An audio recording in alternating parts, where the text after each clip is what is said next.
اعوذ باللہ من الشیطان الرجیم بسم اللہ الرحمن الرحیم قال رب انی لا املک الا نفسی واخی فافرق بیننا وبین القوم الفاسقین۔ صدق اللہ العظیم۔ رب اشرح لی صدری ویسر لی امری واحلل عقدۃ من لسانی یفقہوا قولی واجعل لی وزیرا من اہلی آمین یا رب العالمین۔ تو موسیٰ علیہ السلام فرمانے لگے، یا الہی مجھے تو بجز اپنے اور میرے بھائی کے کسی اور پر کوئی اختیار نہیں، پس تو ہم میں اور نافرمانوں میں جدائی ڈال دے۔ اس میں نافرمان قوم کے مقابلے میں اپنی بے بسی کا اظہار بھی ہے اور برات کا اعلان بھی ہے۔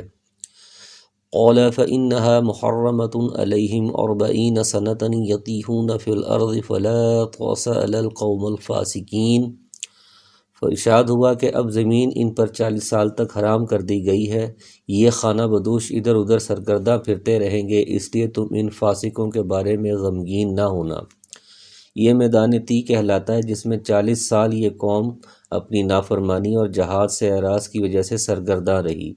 اس میدان میں اس کے باوجود ان پر من و سلوہ کا نزول ہوا، جس سے اکتا کر انہوں نے اپنے پیغمبر سے کہا کہ روز روز ایک ہی کھانا کھا کر ہمارا جی بھر گیا ہے، آپ اپنے رب سے دعا کیجئے کہ وہ مختلف قسم کی سبزیاں، اناج اور دالیں ہمارے لیے پیدا فرمائے۔ یہی ان پر بادلوں کا سایہ ہوا۔ پتھر پر حضرت موسیٰ علیہ السلام کی لاٹھی مارنے سے 12 قبیلوں کے لیے 12 چشمے جاری ہوئے اور اسی طرح کے دیگر انعامات ہوتے رہے۔ 40 سال بعد پھر ایسے حالات پیدا کیے گئے کہ یہ بیت المقدس کے اندر داخل ہوئے۔ پیغمبر دعوت و تبلیغ کے باوجود جب دیکھتا ہے کہ میری قوم سیدھا راستہ اختیار کرنے کے لیے تیار نہیں، جس میں اس کے لیے دین و دنیا کی سعادات اور بھلائیاں ہیں، تو فطری طور پر اس کو سخت افسوس اور دلی کلک ہوتا ہے۔ یہی نبی صلی اللہ علیہ وسلم کا بھی حال ہوتا تھا، جس کا ذکر قرآن مجید میں اللہ تعالیٰ نے متعدد جگہ فرمایا ہے۔ لیکن آیت میں حضرت موسیٰ علیہ السلام سے خطاب کر کے کہا جا رہا ہے کہ جب آپ نے فریضہ تبلیغ ادا کر دیا اور پیغام الہی لوگوں تک پہنچا دیا اور اپنی قوم کو ایک عظیم الشان کامیابی کے نقطہ آغاز پر لا کھڑا کیا، لیکن وہ اپنی دون ہمتی اور بد دماغی کے سبب آپ کی بات ماننے کو تیار نہیں، تو اپنے فرض سے سبکدوش ہو جائیے اور اب آپ کو ان کے بارے میں غمگین ہونے کی ضرورت نہیں۔ ایسے موقع پر غمگینی تو ایک فطری چیز ہے، لیکن مراد اس تسلی سے یہ ہے کہ تبلیغ و دعوت کے بعد اب آپ عند اللہ بری الذمہ ہیں۔ وَاتْلُ عَلَيْهِمْ نَبَأَ ابْنِ آدَمَ بِالْحَقِّ إِذْ قَرَّبَ قُرْبَانًا فَتُقُبِّلَ مِنْ أَحَدِهِمَا وَلَمْ يَتَقَبَّلْ مِنَ الْآخَرِ قَالَ لَأَقْتُلَنَّكَ قَالَ إِنَّمَا يَتَقَبَّلُ اللَّهُ مِنَ الْمُتَّقِينَ۔ فرمایا آدم علیہ السلام کے بیٹوں کا کھرا کھرا حال بیان فرمائیے۔ ان دونوں نے ایک نذرانہ پیش کیا، ان میں سے ایک کی نظر تو قبول ہو گئی اور دوسرے کی نظر نہ ہوئی، تو وہ کہنے لگا کہ میں تجھے مار ہی ڈالوں گا۔ اس نے کہا، اللہ تبارک و تعالیٰ تقوی والوں کا ہی عمل قبول فرماتا ہے۔ آدم علیہ السلام کے ان دو بیٹوں کے نام حابیل اور قابیل تھے۔ یہ نظر یا قربانی کس لیے پیش کی گئی، اس کے بارے میں کوئی صحیح روایت مشہور نہیں۔ البتہ مشہور یہ ہے کہ ابتداء میں حضرت آدم و حوا کے ملاپ سے بیک وقت لڑکا اور لڑکی پیدا ہوتے، دوسرے حمل سے پھر لڑکا لڑکی ہوتے، ایک حمل کے بہن بھائی کا نکاح دوسرے حمل کے بہن بھائی سے کروا دیا جاتا۔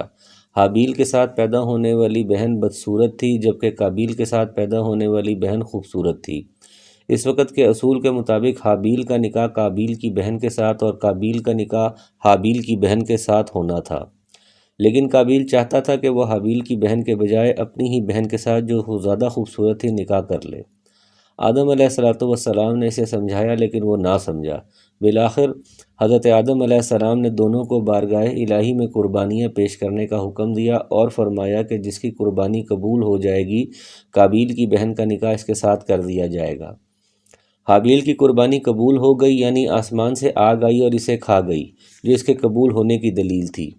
بعض مفسرین کا خیال ہے کہ ویسے ہی دونوں بھائیوں نے اپنے اپنے طور پر اللہ کی بارگاہ میں نظر پیش کی۔ حابیل نے ایک عمدہ دمبا کی قربانی اور قابیل نے گندم کی بالی قربانی میں پیش کی۔ حابیل کی قربانی قبول ہونے پر قابیل حسد کا شکار ہو گیا۔ لَئِن بَسَطتَ إِلَيَّ يَدَكَ لِتَقْتُلَنِي مَا أَنَا بِبَاسِطٍ يَدِيَ إِلَيْكَ لِأَقْتُلَكَ إِنِّي أَخَافُ اللَّهَ انی اخاف اللہ رب العالمین، گو تو میرے قتل کے لیے دست درازی کرے لیکن میں تیرے قتل کی طرف ہرگز اپنے ہاتھ نہ بڑھاؤں گا، میں تو اللہ تعالیٰ پر پروردگار عالم سے خوف کھاتا ہوں۔ انی ارید ان تبوء باسمی و اسمک فتکون من اصحاب النار وذلک جزاء الظالمین، فرمایا میں تو چاہتا ہوں کہ میرا گناہ اور اپنے گناہ اپنے سر پر رکھ لے اور دوزخیوں میں شامل ہو جائے، ظالموں کا یہی بدلہ ہے۔ میرے گناہ کا مطلب قتل کا وہ گناہ ہے جو مجھے اس وقت ہوتا جب میں تجھے قتل کرتا، جیسا کہ حدیث میں آتا ہے کہ قاتل و مقتول دونوں جہنم میں جائیں گے۔ صحابہ کرام نے پوچھا قاتل کا جہنم میں جانا تو سمجھ آتا ہے، مقتول جہنم میں کیوں جائے گا؟ آپ صلی اللہ علیہ وسلم نے فرمایا اس لیے کہ وہ بھی اپنے ساتھی کو قتل کرنے کا حریص تھا۔ فطوعت له نفسه قتل اخیہ فقتلہ فاصبح من الخاسرین، پس اس کے نفس نے اپنے بھائی کے قتل پر آمادہ کر ڈالا اور اسے قتل کر دیا، جس سے نقصان پانے والوں میں سے ہو گیا۔ چنانچہ حدیث میں آتا ہے صحیح بخاری، جو قتل بھی ظلمن ہوتا ہے قاتل کے ساتھ اس کے خون ناحق کا بوجھ آدم کے اس پہلے بیٹے پر بھی ہوتا ہے، کیونکہ یہ پہلا شخص ہے جس نے قتل کا کام کیا۔ امام ابن کثیر فرماتے ہیں کہ ظاہر بات یہ معلوم ہوتی ہے کہ قابیل کو حابیل کے قتل ناحق کی سزا دنیا میں ہی فوری طور پر دے دی گئی تھی۔ حدیث میں آتا ہے نبی صلی اللہ علیہ وسلم نے فرمایا بغی، ظلم و زیادتی اور قطع رحمی، یہ دونوں گناہ اس بات کے زیادہ لائق ہیں کہ اللہ تعالیٰ ان کے مرتکبین کو دنیا میں ہی جلد سزا دے دے، تاہم آخرت کی سزا اس کے علاوہ اس کے لیے ذخیرہ ہوگی جو انہیں وہاں بھگتنی ہوگی، اور قابیل میں یہ دونوں گناہ جمع ہو گئے تھے۔ فَإِنَّا لِلَّهِ وَإِنَّا إِلَيْهِ رَاجِعُونَ۔ فَبَعَثَ اللَّهُ غُرَابًا يَبْحَثُ فِي الْأَرْضِ لِيُرِيَهُ كَيْفَ يُوَارِي سَوْءَةَ أَخِيهِ قَالَ يَا وَيْلَتَىٰ أَعْجَزْتُ أَنْ أَكُونَ مِثْلَ هَٰذَا الْغُرَابِ فَأُوَارِيَ سَوْءَةَ أَخِي فَأَصْبَحَ مِنَ النَّادِمِينَ۔ تو فرمایا پھر اللہ تعالیٰ نے ایک کبے کو بھیجا جو زمین کھود رہا تھا تاکہ اسے دکھائے کہ وہ کس طرح اپنے بھائی کی نعش کو چھپا دے۔ وہ کہنے لگا ہائے افسوس، کیا میں ایسا کرنے سے بھی گیا گزرا ہو گیا کہ اس کوے کی طرح اپنے بھائی کی لاش کو دفنا دیتا، پھر تو بڑا ہی پشیمان اور شرمندہ ہو گیا۔ من اجل ذلك كتبنا على بني اسرائيل انه من قتل نفسا بغير نفس او فساد في الارض فكأنما قتل الناس جميعا ومن احياها فكأنما احيا الناس جميعا ولقد جاءتهم رسلنا بالبينات ثم ان كثيرا منهم بعد ذلك في الارض لمسرفون۔ فرمایا اسی وجہ سے ہم نے بنی اسرائیل پر یہ لکھ دیا کہ جو شخص کسی کو بغیر اس کے کہ وہ اس کا قاتل ہو یا زمین میں فساد مچانے والا ہو قتل کر ڈالے تو گویا اس نے ان تمام لوگوں کو قتل کر دیا، اور جو شخص کسی ایک کی جان بچائے اس نے گویا تمام لوگوں کو زندہ کر دیا۔ اور ان کے پاس ہمارے بہت سے رسول ظاہری دلیلیں لے کر آئے، لیکن پھر اس کے بعد بھی ان میں کے اکثر لوگ زمین میں ظلم و زیادتی اور زبردستی کرنے والے ہی رہے۔ اس قتل ناحق کے بعد اللہ تعالیٰ نے انسانی جان کی قدر و قیمت کو واضح کرنے کے لیے بنی اسرائیل پر یہ حکم نازل فرمایا۔ اس سے اندازہ لگایا جا سکتا ہے کہ اللہ کے ہاں انسانی خون کی کتنی اہمیت اور تکریم ہے، اور یہ اصول صرف بنی اسرائیل ہی کے لیے نہیں ہے، اسلام کی تعلیمات کے مطابق بھی یہ اصول ہمیشہ کے لیے ہے۔ سلیمان بن ربیع کہتے ہیں کہ میں نے حضرت حسن بصری سے پوچھا یہ آیت ہمارے لیے بھی ہے جس طرح بنی اسرائیل کے لیے تھی؟ انہوں نے فرمایا ہاں، قسم ہے اس ذات کی کہ جس کے سوا کوئی معبود نہیں، بنی اسرائیل کے خون اللہ کے ہاں ہمارے خونوں سے زیادہ قابل احترام نہیں تھے۔ ثم ان کثیرا منہم بعد ذلک فی الارض لمسرفون، اس میں یہود کو زجر و توبیخ ہے کہ ان کے پاس انبیاء دلائل و براہین لے کر آتے رہے، لیکن ان کا رویہ ہمیشہ حد سے تجاوز کرنے والا ہی رہا۔ اس میں گویا نبی صلی اللہ علیہ وسلم کو تسلی دی جا رہی ہے کہ یہ آپ کو قتل کرنے اور نقصان پہنچانے کی جو سازشیں کرتے رہتے ہیں یہ کوئی نئی بات نہیں ہے، ان کی ساری تاریخ ہی مکر و فساد سے بھری پڑی ہے۔ آپ بہرحال اللہ پر بھروسہ رکھیے جو خیر الماکرین ہے، تمام سازشوں سے بہتر تدبیر کرنے والا ہے۔ انما جزاء الذین یحاربون اللہ ورسولہ ویسعون فی الارض فسادا ان یقتلوا او یصلبوا او تقطع ایدیہم وارجلہم من خلاف او ينفعوا من الارض ذلک لہم خزی فی الدنیا ولہم فی الآخرۃ عذاب عظیم۔ فرمایا جو اللہ تعالیٰ سے اور اس کے رسولوں سے لڑیں اور زمین میں فساد کرتے پھریں، پھر ان کی یہی سزا ہے کہ وہ قتل کر دیے جائیں یا سولی چڑھا دیے جائیں یا مخالف جانب سے ان کے ہاتھ پاؤں کاٹ دیے جائیں یا انہیں جلا وطن کر دیا جائے۔ یہ تو ہوئی ان کی دنیاوی ذلت اور خواری، اور آخرت میں ان کے لیے بڑا بھاری عذاب ہے۔ اس کی شان نزول کی بابت آتا ہے کہ عقل اور ارینہ قبیلے کے کچھ لوگ مسلمان ہو کر مدینہ آئے۔ انہیں مدینہ کی آب و ہوا راس نہ آئی تو نبی صلی اللہ علیہ وسلم نے انہیں مدینہ سے باہر جہاں صدقے کے اونٹ تھے بھیج دیا کہ ان کے دودھ اور پیشاب پیو، اللہ تعالیٰ شفا عطا فرمائے گا۔ چنانچہ چند روز میں وہ ٹھیک ہو گئے، لیکن اس کے بعد انہوں نے اونٹوں کے رکھوالے اور چرواہے کو قتل کر دیا اور اونٹ ہنکا کر لے گئے۔ جب نبی صلی اللہ علیہ وسلم کو اس امر کی اطلاع ملی تو آپ صلی اللہ علیہ وسلم نے ان کے پیچھے آدمی دوڑائے جو انہیں اونٹوں سمیت پکڑ لائے۔ نبی صلی اللہ علیہ وسلم نے ان کے ہاتھ پیر مخالف جانب سے کاٹ ڈالے، ان کی آنکھوں میں گرم سلائیاں پھروا دیں، کیونکہ انہوں نے بھی چرواہے کے ساتھ ایسا ہی کیا تھا۔ پھر انہیں دھوپ میں ڈال دیا گیا حتیٰ کہ وہ وہیں مر گئے۔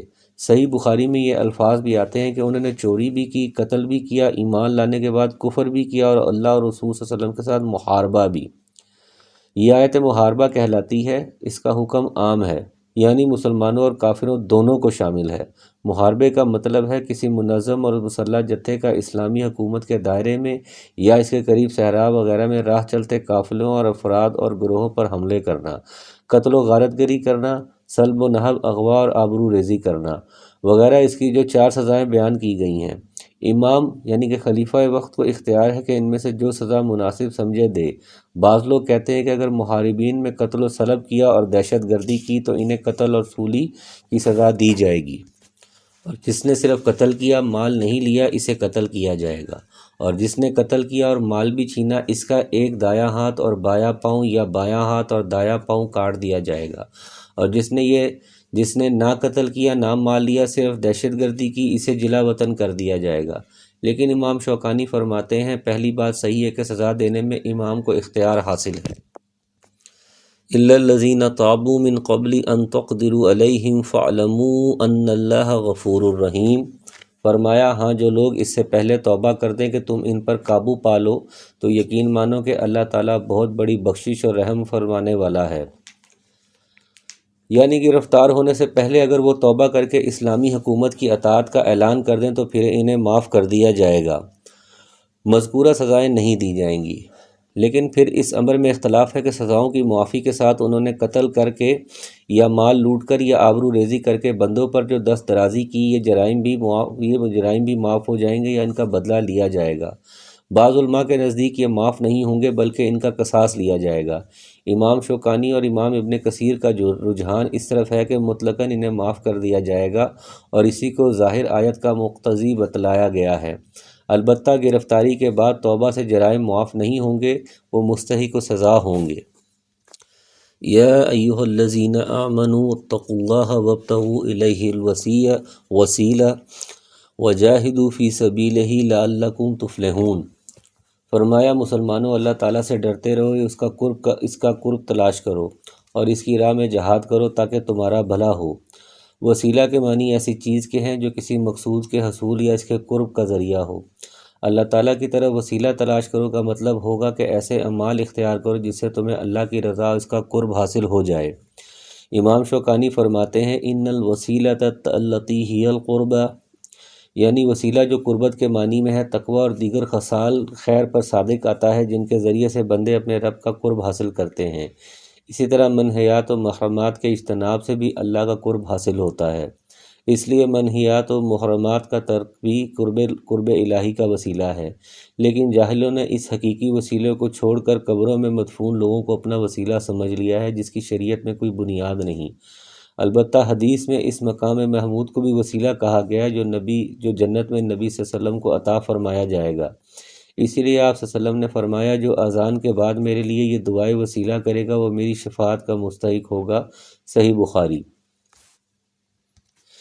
ان الذین کفروا لو ان لهم ما فی الارض جميعا ومثله معه لیفتدوا به من عذاب یوم القیامہ ما تقبل منهم ولهم عذاب علیم۔ فرمایا یقین مانو کہ کافروں کے لیے اگر وہ سب کچھ ہو جو تمہاری زمین میں ہے بلکہ اسی کے مثل اور بھی ہو، اور اس سب کو قیامت کے دن کے عذاب کے بدلے فدیے میں دینا چاہیں تو بھی ناممکن ہے کہ ان کا فدیہ قبول کر لیا جائے، ان کے لیے تو دردناک عذاب ہی ہے۔ حدیث میں آتا ہے کہ ایک جہنمی کو جہنم سے نکال کر اللہ تعالیٰ کی بارگاہ میں پیش کیا جائے گا۔ اللہ تعالیٰ اس سے پوچھے گا تو نے اپنی آرام گاہ کیسی پائی؟ وہ کہے گا بدترین آرام گاہ۔ اللہ تعالیٰ فرمائے گا کیا تو زمین بھر سونا فدیہ دے کر اسے چھٹکارا حاصل کرنا پسند کرے گا؟ وہ اس بات میں جواب دے گا۔ اللہ تعالیٰ فرمائے گا کہ میں نے تو دنیا میں اس سے بھی بہت کم کا تجھ سے مطالبہ کیا تھا، تو نے وہاں اس کی پرواہ نہیں کی اور اسے دوبارہ جہنم میں ڈال دیا جائے گا۔ صحیح مسلم۔ یریدون ان یخرجوا من النار وما هم بخارجین منها ولهم عذاب مقیم۔ فرمایا یہ چاہیں گے کہ دوزخ میں سے نکل جائیں لیکن یہ ہرگز اس میں سے نہ نکل سکیں گے، اس کے لیے تو دوامی عذاب ہے۔ یہ آیت کافروں کے حق میں ہے کیونکہ مومنوں کو بالآخر سزا کے بعد جہنم سے نکال دیا جائے گا جیسا کہ احادیث سے ثابت ہے۔ والسارق والسارقۃ فاقطعوا ایدیہما جزاء بما کسبا نکالا من اللہ واللہ عزیز حکیم۔ فرمایا چوری کرنے والے مرد اور عورت کے ہاتھ کاٹ دیا کرو، یہ بدلہ ہے اس کا جو انہوں نے کیا، عذاب اللہ کی طرف سے، اور اللہ تعالیٰ قوت و حکمت والا ہے۔ بعض فقہا ظاہری کے نزدیک سرقہ کا یہ حکم عام ہے، چوری تھوڑی سی چیز کی ہو یا زیادہ چیز کی، اسی طرح وہ حرز محفوظ جگہ میں رکھی ہو یا غیر حرز میں، ہر صورت میں چوری کی سزا دی جائے گی، جبکہ دوسرے فقہا اس کے لیے حرز اور نصاب کو ضروری قرار دیتے ہیں۔ پھر نصاب کی تعیین میں ان کے مابین اختلاف ہے۔ محدثین کے نزدیک نصاب ربع دینار یا 3 درہم یا ان کے مساوی قیمت کی چیز ہے، اس سے کم چوری پر ہاتھ نہیں کاٹا جائے گا۔ اسی طرح ہاتھ رسخ پونچھوں سے کاٹے جائیں گے، کوہنی یا کندھے سے نہیں، جیسا کہ بعض کے خیال ہے۔ تفصیلات کے لیے کتب حدیث و فقہ اور تفاسیر کا مطالعہ فرمایا جائے۔ فمن تاب من بعد ظلمہ واصلح فإن اللہ یتوب علیہ ان اللہ غفور الرحیم۔ فرمایا کہ جو شخص اپنے گناہ کے بعد توبہ کر لے اور اصلاح کر لے تو اللہ تعالیٰ رحمت کے ساتھ اس کی طرف لوٹتا ہے، یقیناً اللہ تبارک و تعالیٰ معاف فرمانے والا، مہربانی کرنے والا ہے۔ اس توبہ سے مراد عند اللہ قبول توبہ ہے، یہ نہیں کہ توبہ سے چوری یا کسی اور قابل حد جرم کی سزا معاف ہو جائے گی، حدود توبہ سے معاف نہیں ہوں گی۔ الم تعلم ان اللہ لہ ملک السماوات والارض یعذب من یشاء ویغفر لمن یشاء واللہ علی کل شیء قدیر۔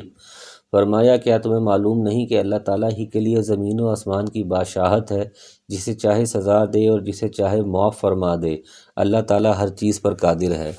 یا ایہا الرسول لا یحزنک الذین یسارعون فی الکفر من الذین قالوا آمنا بافواہہم ولم تؤمن قلوبہم ومن الذین حادوا سماعون للکذب سماعون لقوم آخرین لم یاتوک یحرفون الکلم من بعد مواضعہ یقولون ان اوتیتم ھذا فخذوہ وان لم تؤتوہ فاحذروہ ومن یرد اللہ فتنتہ فلن تملک لہ من اللہ شیئا اولئک الذین لم یرد اللہ ان یطہر قلوبہم لہم فی الدنیا خزی ولہم فی الآخرۃ عذاب عظیم۔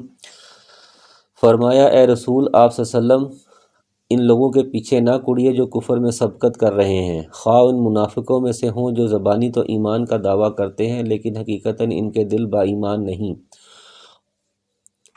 نبی کریم صلی اللہ علیہ وسلم کو اہل کفر و شرک کے ایمان نہ لانے اور ہدایت کا راستہ نہ اپنانے پر جو قلق اور افسوس ہوتا تھا، اس پر اللہ تعالیٰ اپنے پیغمبر کو زیادہ غمگین نہ ہونے کی ہدایت فرما رہا ہے، تاکہ اس اعتبار سے آپ کو تسلی رہے کہ ایسے لوگوں کی بابت عند اللہ مجھ سے باس پرس نہیں ہوگی۔ یہود میں سے کچھ لوگ ایسے ہیں جو غلط باتیں سننے کے عادی ہیں اور ان لوگوں کے جاسوس ہیں جو اب تک آپ کے پاس نہیں آئے۔ وہ کلمات کے اصلی مواقع کو چھیڑ کر انہیں متغیر کر دیا کرتے ہیں، کہتے ہیں کہ اگر تم یہی حکم دیا جاؤ تو قبول کر لینا اور اگر یہ حکم نہ دیا جاؤ تو الگ تھلگ رہنا، اور جس کا خراب کرنا اللہ کو منظور ہوگا تو آپ اس کے لیے خدائی ہدایت میں سے کسی چیز کے مختار نہیں۔ اللہ تعالیٰ کا ارادہ ان کے دلوں کو پاک کرنے کا نہیں، ان کے لیے دنیا میں بھی بڑی ذلت اور رسوائی ہے اور آخرت میں بھی ان کے لیے بڑی شدید سزا ہے۔ آیت نمبر 41 سے تا 44 کی شان نزول میں دو واقعات بیان کیے جاتے ہیں۔ ایک تو دو شادی شدہ یہودیوں زانیوں مرد و عورت کا انہوں نے اپنی کتاب تورات میں تو رد و بدل کر ڈالا تھا، علاوہ ازیں اس کی کئی باتوں پر عمل بھی نہیں کرتے تھے۔ انہی میں سے ایک حکم رجم بھی تھا جو ان کی کتاب میں شادی شدہ زانیوں کے لیے تھا اور اب بھی موجود ہے، لیکن وہ چونکہ اس سزا سے بچنا چاہتے تھے، اسی لیے آپس میں فیصلہ کیا کہ محمد رسول اللہ صلی اللہ علیہ وسلم کے پاس چلتے ہیں۔ اگر انہوں نے ہمارے ایجاد کردہ طریقے کے مطابق کوڑے مارے اور منہ کالا کرنے کی سزا کا فیصلہ کیا تو مان لیں گے، اور اگر رجم کا فیصلہ دیا تو نہیں مانیں گے۔ چنانچہ حضرت عبداللہ بن عمر تعالیٰ عنہ فرماتے ہیں کہ یہودی نبی کریم صلی اللہ علیہ وسلم کی خدمت میں حاضر ہوئے۔ آپ صلی اللہ علیہ وسلم نے ان سے پوچھا کہ تورات میں رجم کی بابت کیا ہے؟ انہوں نے کہا کہ تورات میں زنا کی سزا کوڑے مارنا اور رسوا کرنا ہے۔ عبداللہ بن سلام رضی اللہ عنہ نے کہا تم جھوٹ کہتے ہو، تورات میں رجم کا حکم موجود ہے، جاؤ تورات لاؤ۔ تورات لا کر وہ پڑھنے لگے تو آیت رجم پر ہاتھ رکھ کر آگے پیچھے کی آیت پڑھ دی۔ عبداللہ بن سلام رضی اللہ عنہ نے کہا ہاتھ اٹھاؤ۔ ہاتھ اٹھایا تو وہاں آیت رجم موجود تھی۔ بالآخر انہیں اعتراف کرنا پڑا کہ محمد صلی اللہ علیہ وسلم سچ کہتے ہیں، تورات میں آیت رجم موجود ہے، چنانچہ دونوں زانیوں کو سنسار کر دیا گیا۔ ملاحظہ صحیحین و دیگر کتب حدیث۔ ایک دوسرا واقعہ اس طرح بیان کیا جاتا ہے کہ یہود کا ایک قبیلہ اپنے آپ کو دوسرے یہودی قبیلوں سے زیادہ معزز اور محترم سمجھتا تھا اور اسی کے مطابق اپنے مقتول کی دیت 100 دسک اور دوسرے قبیلے کے مقتول کی 50 وسق مقرر کر رکھی تھی۔ جب نبی صلی اللہ علیہ وسلم مدینہ تشریف لائے تو یہود کے دوسرے قبیلے کو کچھ حاصل ہوا جس کے مقتول کی دیت نصف تھی، اور اس نے دیت 100 وسق دینے سے انکار کر دیا۔ قریب تھا کہ ان کے درمیان اس مسئلے پر لڑائی چھڑ جاتی، لیکن ان کے سمجھدار لوگ نبی صلی اللہ علیہ وسلم سے فیصلہ کرانے پر رضامند ہو گئے۔ اس موقع پر یہ آیت نازل ہوئیں جن میں سے ایک آیت میں قصاص میں برابری کا حکم دیا گیا ہے۔ یہ روایت مسند احمد میں ہے جس کی سند کو شیخ احمد شاکر نے صحیح کہا ہے۔ مسند احمد۔ امام ابن کثیر فرماتے ہیں ممکن ہے دونوں سبب ایک ہی وقت میں جمع ہو گئے ہوں اور ان سب کے لیے ان آیات کا نزول ہوا ہو۔ سماعون للکذب اکالون للسحت فإن جاءوک فاحکم بینہم او اعرض عنہم وإن تعرض عنہم فلن یضروک شیئا وإن حکمت فاحکم بینہم بالقسط ان اللہ یحب المقسطین۔ یہ کان لگا لگا کر جھوٹ کے سننے والے اور جی بھر بھر کے حرام کھانے والے ہیں۔ اگر یہ آپ کے پاس تشریف لائیں تو اختیار ہے کہ خواہ ان کے آپس کا فیصلہ کیجیے خواہ ان کو ٹال دیجیے۔ اگر آپ ان سے منہ بھی پھیر لیں گے تو بھی یہ کوئی ہرگز آپ کو ضرر نہیں پہنچا سکتے، اور اگر آپ فیصلہ کیجیے تو ان میں عدل و انصاف کے ساتھ فیصلہ کیجیے، یقیناً عدل والوں کے ساتھ اللہ محبت رکھتا ہے۔ سماعون کے معنی بہت زیادہ سننے والے، اس کے دو مفہوم ہو سکتے ہیں: جاسوسی کرنے کے لیے زیادہ باتیں سنانا، دوسروں کی باتیں ماننے اور قبول کرنے کے لیے سننا۔ بعض مفسرین نے پہلے معنی مراد لیے اور بعض نے دوسرے۔ وَكَيْفَ يُحَكِّمُونَكَ وَعِندَهُمُ التَّوْرَاةُ فِيهَا حُكْمُ اللَّهِ ثُمَّ يَتَوَلَّوْنَ مِن بَعْدِ ذَلِكَ وَمَا أُولَئِكَ بِالْمُؤْمِنِينَ۔ فرمایا تعجب کی بات ہے کہ وہ کیسے اپنے پاس تورات ہوتے ہوئے جس میں حکم الہی موجود ہیں آپ کو منصف بناتے ہیں، پھر اس کے بعد بھی پھر جاتے ہیں۔ دراصل یہ ایمان و یقین والے ہیں ہی نہیں۔ اِنَّا أَنزَلْنَا التَّوْرَاةَ فِيهَا هُدًى وَنُورٌ يَحْكُمُ بِهَا النَّبِيُّونَ الَّذِينَ أَسْلَمُوا لِلَّذِينَ هَادُوا وَالرَّبَّانِيُّونَ وَالْأَحْبَارُ بِمَا اسْتُحْفِظُوا مِنْ كِتَابِ اللَّهِ وَكَانُوا عَلَيْهِ شُهَدَاءَ فَلَا تَخْشَوُا النَّاسَ وَاخْشَوْنِي وَلَا تَشْتَرُوا بِآيَاتِي ثَمَنًا قَلِيلًا وَمَن لَّمْ يَحْكُم بِمَا أَنزَلَ اللَّهُ فَأُولَئِكَ هُمُ الْكَافِرُونَ۔ فرمایا ہم نے تورات نازل فرمائی جس میں ہدایت و نور ہے۔ یہود میں اسی تورات کے ساتھ اللہ تعالیٰ کے ماننے والے انبیاء علیہم السلام اور اہل اللہ اور علماء فیصلے کرتے تھے، کیونکہ انہیں اللہ کی اس کتاب کی حفاظت کا حکم دیا گیا تھا اور وہ اس پر اقراری گواہ تھے۔ اب آپ کو چاہیے کہ لوگوں سے نہ ڈریے اور صرف میرا ڈر رکھیے، میری آیات کی تھوڑی تھوڑی مول پر نہ بیچو۔ جو لوگ اللہ کی اتاری ہوئی وحی کے ساتھ فیصلہ نہ کریں وہ پورے پختہ کافر ہیں۔ للذین ہادو اس کا مطلب یحکمو سے ہے، یعنی یہود سے متعلق فیصلے کرتے تھے۔ اسلمو یہ نبیین کی صفت بیان کی ہے کہ وہ سارے انبیاء دین اسلام ہی کے پیروکار تھے جس کی طرف محمد رسول اللہ صلی اللہ علیہ وسلم دعوت دے رہے ہیں، یعنی تمام پیغمبروں کا دین ایک ہی رہا ہے۔ اسلام جس کی بنیادی دعوت یہ تھی کہ ایک اللہ کی عبادت کی جائے اور اس کی عبادت میں کسی کو شریک نہ کیا جائے۔ ہر نبی نے سب سے پہلے اپنی قوم کو یہی دعوت توحید و اخلاص پیش کی ہے۔ وَمَا أَرْسَلْنَا مِن قَبْلِكَ مِن رَّسُولٍ إِلَّا نُوحِيَ إِلَيْهِ أَنَّهُ لَا إِلَٰهَ إِلَّا أَنَا فَاعْبُدُونِ سورۃ الانبیاء۔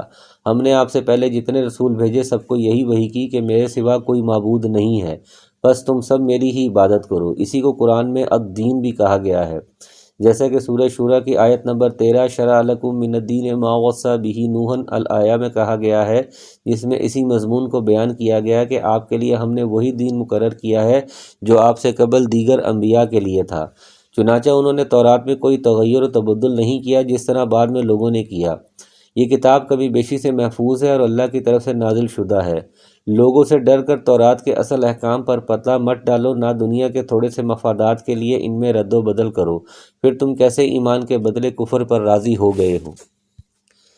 وَكَتَبْنَا عَلَيْهِمْ فِيهَا أَنَّ النَّفْسَ بِالنَّفْسِ وَالْعَيْنَ بِالْعَيْنِ وَالْأَنْفَ بِالْأَنْفِ وَالْأُذُنَ بِالْأُذُنِ وَالسِّنَّ بِالسِّنِّ وَالْجُرُوحَ قِصَاصٌ فَمَنْ تَصَدَّقَ بِهِ فَهُوَ كَفَّارَةٌ لَهُ وَمَنْ لَمْ يَحْكُمْ بِمَا أَنزَلَ اللَّهُ فَأُولَئِكَ هُمُ الظَّالِمُونَ۔ فرمایا اور ہم نے یہود کے ذمہ تورات میں یہ بات مقرر کر دی تھی کہ جان کے بدلے جان اور آنکھ کے بدلے آنکھ اور ناک کے بدلے ناک اور کان کے بدلے کان اور دانت کے بدلے دانت اور خاص زخموں کا بھی بدلہ ہے۔ پھر جو شخص اس کو معاف کر دے تو وہ اس کے لیے کفارہ ہے، اور جو لوگ اللہ کے نازل کیے ہوئے کے مطابق حکم نہ کریں وہی لوگ ظالم ہیں۔ تورات میں جان کے بدلے جان اور زخموں میں قصاص کا حکم دیا گیا تھا، تو پھر یہود کے قبیلے بنو نذیر کا دوسرے قبیلے بنو قریظہ کے ساتھ اس کے برعکس معاملہ کرنا اور اپنے مقتول کی دیت دوسرے قبیلے کے مقتول کی بنسبت دگنا رکھنے کا کیا جواز ہے، جیسا کہ اس کی تفصیل پچھلے صفحات میں گزری ہے۔ اشارہ اس بات کی طرف کہ جس قبیلے نے مذکورہ فیصلہ کیا تھا یہ اللہ کے نازل کردہ حکم کے خلاف تھا، اور اس طرح انہوں نے ظلم کا ارتکاب کیا۔ گویا انسان اس بات کا مکلف ہے کہ وہ احکامات الہی کو اپنائے، اسی کے مطابق فیصلے کرے اور زندگی کے تمام معاملات میں اس سے رہنمائی حاصل کرے۔ اگر وہ ایسا نہیں کرے گا تو بارگاہ الہی میں ظالم متصور ہوگا، فاسق متصور ہوگا اور کافر متصور ہوگا۔ ایسے لوگوں کے لیے اللہ تعالیٰ نے تینوں الفاظ استعمال کر کے اپنے غضب اور ناراضگی کا بھرپور اظہار فرما دیا۔ اس کے بعد بھی انسان اپنے ہی خود ساختہ قوانین یا اپنی ہی خواہشات کو اہمیت دے تو اس سے زیادہ بدقسمتی کیا ہوگی۔ وَقَفَّيْنَا عَلَىٰ آثَارِهِمْ بِعِیسَىٰ ابْنِ مَرْیَمَ مُصَدِّقًا لِمَا بَیْنَ یَدَیْہِ مِنَ التَّوْرَاةِ وَآتَیْنَاهُ الْإِنجِیلَ فِیہِ هُدًى وَنُورٌ وَمُصَدِّقًا لِمَا بَیْنَ یَدَیْہِ مِنَ التَّوْرَاةِ وَهُدًى وَمَوْعِظَةً لِلْمُتَّقِینَ۔ فرمایا اور ہم نے ان کے پیچھے عیسیٰ ابن مریم کو بھیجا جو اپنے سے پہلے کی کتاب یعنی تورات کی تصدیق کرنے والے تھے۔ ہم نے انہیں انجیل عطا فرمائی جس میں نور اور ہدایت تھی، اور اپنے سے پہلے کی کتاب تورات کی تصدیق کرتی تھی، اور وہ سراسر ہدایت اور نصیحت تھی پارسا لوگوں کے لیے۔ یعنی انبیاء سابقین کے فوراً بعد متصل ہی حضرت عیسیٰ علیہ السلام کو بھیجا گیا جو اپنے سے پہلے نازل شدہ کتاب تورات کی تصدیق کرنے والے تھے، اس کی تکذیب کرنے والے نہیں، جو اس بات کی دلیل تھی کہ حضرت عیسیٰ علیہ السلام بھی اللہ کے سچے رسول ہیں اور اسی اللہ کے فرستادہ ہیں جس نے تورات حضرت موسیٰ علیہ السلام پر نازل فرمائی تھی۔ اس کے باوجود بھی یہود نے حضرت عیسیٰ علیہ السلام کی تکذیب کی، بلکہ ان کی تکفیر اور تنقیص و اہانت فرمائی۔ وَآتَيْنَاهُ الْإِنجِیلَ فِیہِ هُدًى وَنُورٌ وَمُصَدِّقًا لِمَا بَیْنَ یَدَیْہِ مِنَ التَّوْرَاةِ وَهُدًى وَمَوْعِظَةً لِلْمُتَّقِینَ۔ یعنی جس طرح تورات اپنے وقت کے میں لوگوں کے لیے ہدایت کا ذریعہ تھی، اسی طرح انجیل کے نزول کے بعد اب یہی حیثیت انجیل کو حاصل ہو گئی۔ پھر قرآن کریم کے نزول کے بعد تورات و انجیل اور دیگر صحائف آسمانی پر عمل منسوخ ہو گیا، اور ہدایت و نجات کا واحد ذریعہ قرآن کریم رہ گیا، اور اسی پر اللہ تعالیٰ نے آسمانی کتب کا سلسلہ ختم فرما دیا۔ یہ گویا اسی بات کا اعلان ہے کہ قیامت تک پیدا ہونے والے انسانوں کی فلاح و کامیابی اسی قرآن سے وابستہ ہے۔ اس سے جڑ گیا سرخرو رہے گا، جو کٹ گیا ناکامی و نامرادی اس کا مقدر ہے۔ اس سے معلوم ہوا کہ وحدت ادیان کا فلسفہ یکسر غلط ہے۔ حق ہر دور میں ایک ہی رائے متعدد نہیں، حق کے سوا دوسری چیزیں باطل ہیں۔ تورات اپنے دور کا حق تھی، اس کے بعد انجیل اپنے دور کا حق تھی۔ انجیل کے نزول کے بعد تورات پر عمل کرنا جائز نہیں تھا، اور جب قرآن نازل ہو گیا تو انجیل منسوخ ہو گئی، انجیل پر عمل کرنا جائز نہیں رہا، اور صرف قرآن ہی واحد نظام عمل اور نجات کے لیے قابل عمل رہ گیا۔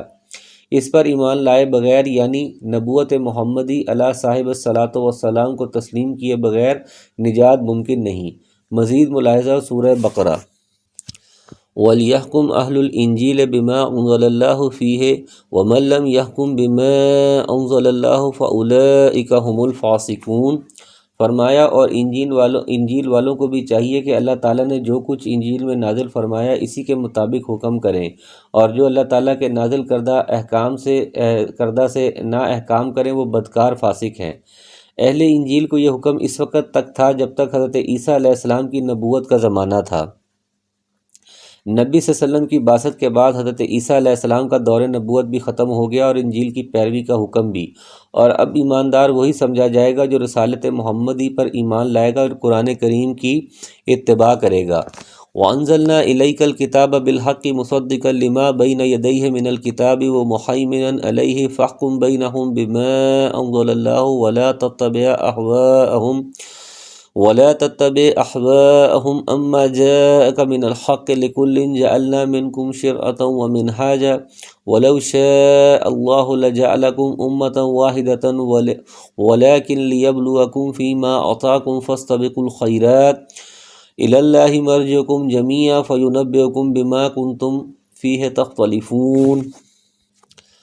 ہر آسمانی کتاب اپنے سے ماقبل کتاب کی مصدق رہی ہے، جس طرح قرآن پچھلی تمام کتابوں کا مصدق ہے، اور تصدیق کا مطلب ہے کہ یہ ساری کتابیں فی الواقعہ اللہ تبارک و تعالیٰ نے نازل کی ہیں، لیکن قرآن مصدق ہونے کے ساتھ ساتھ مہیمن یعنی کہ محافظ، امین، شاہد اور حاکم بھی ہے، یعنی پچھلی کتابوں میں چونکہ تحریف و تغیر بھی ہوئی ہے، اس لیے قرآن کا فیصلہ ناطق ہوگا، جس کو یہ صحیح قرار دے گا وہی صحیح طے پائے گا، باقی باطل ہے۔ اس سے پہلے آیت نمبر 42 میں نبی صلی اللہ علیہ وسلم کو اختیار دیا گیا تھا کہ آپ ان کے فیصلے کریں یا نہ فرمائیں، آپ کی مرضی ہے، لیکن اب اس جگہ کے پر حکم دیا جا رہا ہے کہ ان کے آپس کے معاملات میں بھی قرآن کریم کے مطابق فیصلے فرمائیے۔ یہ دراصل امت کو تعلیم دی جا رہی ہے کہ اللہ کی نازل کردہ کتاب سے ہٹ کر لوگوں کی خواہشات اور آراء یا ان کے خود ساختہ مذمومات و افکار کے مطابق فیصلے کرنا گمراہی ہے، جس کی اجازت جب پیغمبر کو نہیں ہے تو کسی اور کو کس طرح حاصل ہو سکتی ہے۔ اس سے مراد پچھلی شریعتیں ہیں جن کے بعض فروعی احکامات ایک دوسرے سے مختلف تھے، ایک شریعت میں بعض چیزیں حرام تو دوسری میں حلال تھیں، بعض میں کسی مسئلے میں تشدید تھی اور تو دوسری میں تخفیف، لیکن دین سب کا ایک یعنی توحید پر مبنی تھا، اس لحاظ سے سب کی دعوت ایک ہی تھی۔ اس مضمون کو ایک حدیث میں اس طرح بیان فرمایا گیا ہے کہ ہم انبیاء کی جماعت الاتی بھائی ہیں، ہمارا دین ایک ہے، الاتی بھائی وہ ہوتے ہیں جن کی مائیں تو مختلف ہوں، باپ ایک ہو، مطلب یہ ہے کہ ان کا دین ایک ہی تھا اور شریعتیں، دستور اور طریقے مختلف تھے، لیکن شریعت محمدیہ کے بعد اب ساری شریعتیں بھی منسوخ ہو گئی ہیں اور اب دین بھی ایک ہی ہے اور شریعت بھی ایک ہی ہے، یعنی نزول قرآن کے بعد اب نجات تو اگرچہ اسی سے وابستہ ہے، لیکن اس راہ نجات کو اختیار کرنے کے لیے اللہ تعالیٰ نے انسانوں پر جبر نہیں کیا، ورنہ وہ چاہتا تو ایسا کر سکتا تھا، لیکن اس طرح تمہاری آزمائش ممکن نہ ہوتی جبکہ وہ تمہیں آزمانا چاہتا تھا۔ وَأَنِحْكُم بَيْنَهُم بِمَا أَنزَلَ اللَّهُ وَلَا تَتَّبِعْ أَهْوَاءَهُمْ وَاحْذَرْهُمْ أَن يَفْتِنُوكَ عَن بَعْدِ ما أنزل الله إليك فإن تولوا فاعلم أنما يريد الله أن يصيبهم ببعض ذنوبهم وإن كثيرا من الناس لفاسقون۔ آپ ان کے معاملات میں خدا کی نازل کردہ وحی کے مطابق ہی حکم کیا کیجیے، ان کی خواہشوں کی تابع داری نہ کیجیے اور ان سے ہوشیار رہیں کہ کہیں یہ آپ کو اللہ کے اتارے ہوئے کسی حکم سے ادھر ادھر نہ کریں۔ اگر یہ لوگ منہ پھیر لیں تو یقین کیجیے کہ اللہ کا ارادہ یہی ہے کہ انہیں ان کے بعض گناہوں کی سزا دے ہی ڈالے، اور اکثر لوگ نافرمان ہی ہوتے ہیں۔ افحکم الجاہلیت یبغون ومن احسن من اللہ حکما لقوم یوقنون۔ کیا یہ لوگ پھر سے جاہلیت کا فیصلہ چاہتے ہیں؟ یقین رکھنے والے لوگوں کے لیے اللہ تعالیٰ سے بہتر فیصلے اور حکم کرنے والا کون ہو سکتا ہے؟ اب قرآن اور اسلام کے سوا سب جاہلیت ہے، کیا یہ اب بھی روشنی اور ہدایت اسلام کو چھوڑ کر جاہلیت ہی کے متلاشی اور طالب ہیں؟ یہ استفہام انکار اور توبیخ کے لیے ہے، اور فعل لفظ مقدر پر عطف ہے اور معنی ہے یوردون عن حکمک بما انزل اللہ علیک ویتولون عنہ یبتغون حکم الجاہلیہ۔ تیرے اس فیصلے سے جو اللہ نے تجھ پر نازل کیا ہے، یہ اعراض کرتے اور پیٹھ پھیرتے ہیں اور جاہلیت کے طریقوں کے متلاشی ہیں۔ حدیث میں آتا ہے کہ نبی صلی اللہ علیہ وسلم نے فرمایا، اللہ کو سب سے زیادہ ناپسندیدہ شخص وہ ہے جو اسلام میں جاہلیت کے طریقے متلاشی ہو اور جو ناحق کسی کا خون بہانے کا طالب ہو۔ یا ایھا الذین آمنوا لا تتخذوا اليہود والنصارى اولیاء بعضهم اولیاء بعض ومن یتولہم منکم فانہ منہم ان اللہ لا یہدی القوم الظالمین۔ فرمایا، اے ایمان والو، تم یہود و نصارہ کو دوست نہ بناؤ، یہ تو آپس میں ہی ایک دوسرے کے دوست ہیں۔ تم میں سے جو بھی ان میں سے کسی سے دوستی کرے وہ بے شک انہی میں سے ہے۔ ظالموں کو اللہ تبارک و تعالیٰ ہرگز راہ راست نہیں دکھاتا۔ ان آیات کی شان نزول میں بیان کیا جاتا ہے کہ حضرت عبادہ بن صامت انصاری رضی اللہ عنہ اور رئیس المنافقین عبداللہ بن ابی دونوں ہی عہد جاہلیت سے یہود کے حلیف چلے آ رہے تھے۔ جب بدر میں مسلمانوں کو فتح حاصل ہوئی تو عبداللہ بن ابی نے بھی اسلام کا اظہار کیا۔ ادھر بنو قینقاع کے یہودیوں نے تھوڑے ہی دنوں کے بعد فتنہ برپا کر دیا، اور وہ کس لیے؟ جس پر حضرت عبادہ رضی اللہ عنہ نے اپنے یہودی حلیفوں سے اعلان برات کر دیا، لیکن عبداللہ بن ابی نے اس کے برعکس یہود کو بچانے کی ہر ممکن کوشش کی، جس پر یہ آیت نازل ہوئی۔ فَطَرَ الَّذِينَ فِي قُلُوبِهِم مَّرَضٌ يُسَارِعُونَ فِيهِمْ يَقُولُونَ نَخْشَىٰ أَن تُصِيبَنَا طَائِرَةٌ فَعَسَى اللَّهُ أَن يَأْتِيَ بِالْفَتْحِ أَوْ أَمْرٍ مِّنْ عِندِهِ فَيُصْبِحُوا عَلَىٰ مَا أَصَرُّوا فِي أَنفُسِهِمْ نَادِمِينَ۔ فرمایا، آپ دیکھیں گے کہ جن کے دلوں میں بیماری ہے وہ دوڑ دوڑ کر ان میں گھس رہے ہیں اور کہتے ہیں کہ ہمیں خطرہ ہے، ایسا نہ ہو کہ کوئی حادثہ ہم پر پڑ جائے۔ بہت ممکن ہے کہ اللہ تبارک و تعالیٰ فتح دے دے یا اپنے پاس سے کوئی اور چیز لائے، پھر تو یہ اپنے دلوں میں چھپائی ہوئی باتوں پر بے طرح نادم ہونے لگیں گے۔ اس سے مراد نفاق ہے، یعنی منافقین یہودیوں سے محبت اور دوستی میں جلدی کر رہے ہیں، یعنی مسلمانوں کو شکست ہو جائے اور اس کی وجہ سے ہمیں بھی کچھ نقصان اٹھانا پڑے۔ یہود سے دوستی ہوگی تو ایسے موقع پر ہمارے بڑے کام آئیں گے۔ یہود و نصارہ پر جزیہ عائد کر دے، یہ اشارہ ہے بنو قریظہ کے قتل اور ان کی اولاد کے قیدی بنانے اور بنو نذیر کی جلا وطنی وغیرہ کی طرف، جس کا وقوع مستقبل قریب میں ہی ہوا۔ وَيَقُولُ الَّذِينَ آمَنُوا أَهَٰؤُلَاءِ الَّذِينَ أَقْسَمُوا بِاللَّهِ جَهْدَ إِيمَانِهِمْ إِنَّهُمْ لَمَعَكُمْ حَبِطَتْ أَعْمَالُهُمْ فَأَصْبَحُوا خَاسِرِينَ۔ فرمایا، اے ایمان والو، اور ایمان والے کہیں گے، کیا یہی وہ لوگ ہیں جو بڑے مبالغہ سے اللہ کی قسمیں کھا کھا کر کہتے ہیں کہ ہم تمہارے ساتھ ہیں؟ ان کے اعمال غارت ہوئے اور یہ ناکام ہو گئے۔ یا ایھا الذین آمنوا من یرتد منکم عن دینہ فسوف یأتی اللہ بقوم یحبہم ویحبونہ اذلۃ علی المؤمنین اعزۃ علی الکافرین یجاہدون فی سبیل اللہ ولا یخافون لومۃ لائم ذلک فضل اللہ یؤتیہ من یشاء واللہ واسع علیم۔ اے ایمان والو، تم میں سے جو شخص اپنے دین سے پھر جائے تو اللہ تعالیٰ بہت جلد ایسی قوم کو لائے گا جو اللہ کی محبوب ہوگی اور اللہ سے محبت رکھتی ہوگی۔ اللہ تعالیٰ نے اپنے علم کے مطابق فرمایا، جس کا وقوع نبی کریم صلی اللہ علیہ وسلم کی وفات کے فوراً بعد ہوا۔ اس فتنہ ارتداد کے خاتمے کا شرف حضرت ابوبکر صدیق رضی اللہ عنہ اور ان کے رفقاء کو حاصل ہوا۔ مرتدین کے مقابلے میں جس قوم کو اللہ تعالیٰ کھڑا کرے گا، ان کی 4 نمایاں صفات بیان کی جا رہی ہیں۔ نمبر 1، اللہ سے محبت کرنا اور اس کا محبوب ہونا۔ نمبر 2، اہل ایمان کے لیے نرم اور کفار پر سخت ہونا۔ نمبر 3، اللہ کی راہ میں جہاد کرنا۔ اور نمبر 4، اللہ کے بارے میں کسی کی ملامت سے نہ ڈرنا۔ صحابہ کرام رضوان اللہ اجمعین ان صفات اور خوبیوں کا مظہر اتم تھے، چنانچہ اللہ تعالیٰ نے انہیں دنیا اور آخرت کی سعادتوں سے مشرف فرمایا اور دنیا میں ہی اپنی رضامندی کی صنعت سے نواز دیا۔ ولا یخافون لومۃ لائم، یعنی یہ ان اہل ایمان کی چوتھی صفت ہے، یعنی اللہ کی اطاعت و فرما برداری میں بھی انہیں کسی کی ملامت کرنے والے کی ملامت کی پرواہ نہ ہوگی۔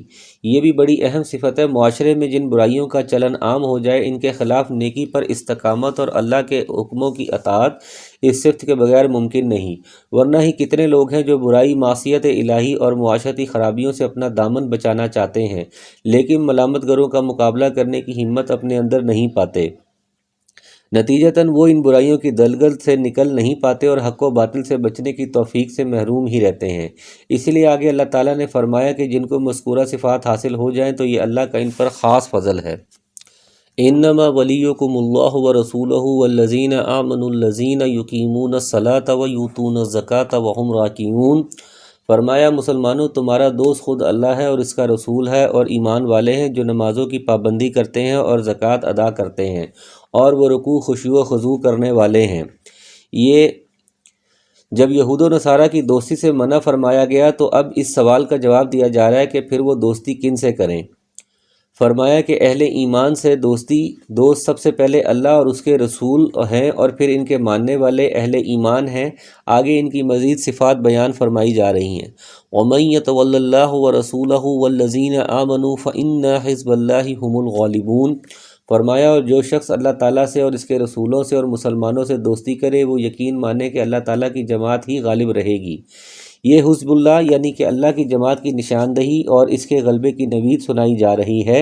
حزب اللہ وہی ہے جس کا تعلق صرف اللہ، رسول اور مومنین سے ہو، اور کافروں، مشرکوں اور یہود و نصارہ سے چاہے وہ ان کے قریبی رشتہ دار ہوں، وہ محبت و موالات کا تعلق نہ رکھیں، جیسا کہ سورہ مجادلہ کے آخر میں فرمایا گیا ہے، تم اللہ اور یوم آخرت پر ایمان رکھنے والوں کو ایسا نہیں پاؤ گے کہ وہ ایسے لوگوں سے محبت رکھیں جو اللہ اور اس کے رسولوں کے دشمن ہوں، چاہے وہ ان کے باپ ہوں، ان کے بیٹے ہوں، ان کے بھائی ہوں، یا ان کے خاندان اور قبیلے کے لوگ ہوں۔